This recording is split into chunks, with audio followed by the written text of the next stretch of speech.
So here we have the Hyundai Tucson on a 67 plate. I'm going to start off by showing you inside the boot, and then we'll hop in and run through some controls on the inside of the car from there. As we approach the back of the car, you can see we have reversing sensors, plenty of boot space as well, along with that 60/40 split folding rear seat should you wish to increase this space even further.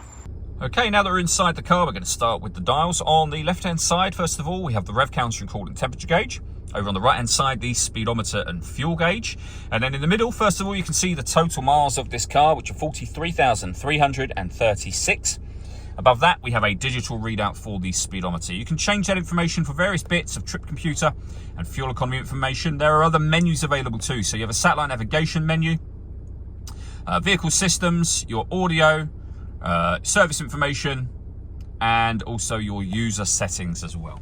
If we back out to the steering wheel, on the right hand side with the buttons I was using a second ago, along with cruise control and speed limiter, we then have stereo and phone controls over on the left hand side here. In the center, you'll find the stereo itself. So you have a few buttons down here that will ultimately help you select certain things. So we're on the radio menu at the moment. You can see we have FM, AM and DAB radio. Media is where you'll listen to your own music. Nothing is connected at the moment, but you can connect up an auxiliary device, a USB device. You can also stream your music wirelessly via Bluetooth audio as well. So plenty of ways to listen to your music in this car.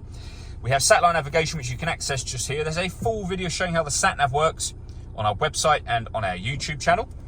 And if I pop the car into reverse, you'll also see a full color reversing camera with guidelines that show you what direction the vehicle is headed in relation to the image being shown on the screen.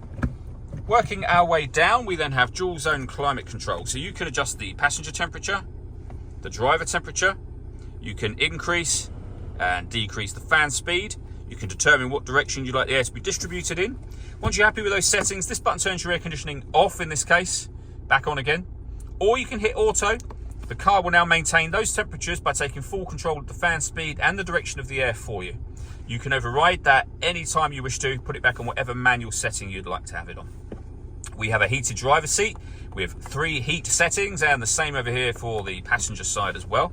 Underneath that, we have 2 12-volt charging sockets, the auxiliary and USB inputs.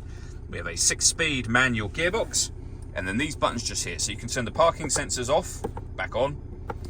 You can turn off the stop and start. This car is designed to cut out when it's stationary in traffic to save you fuel. That system is turned off at the moment. And then these 2 buttons will turn on, and you can see the green symbol that's just come onto the right hand side there. That turns on your downhill brake control, and the other button will change the steering mode from normal to sport. All that leaves me to say is thank you for taking the time to watch this video. If you'd like to come see the car in person and have a test drive, please feel free to call either of our MJA sites. We'd love to hear from you soon.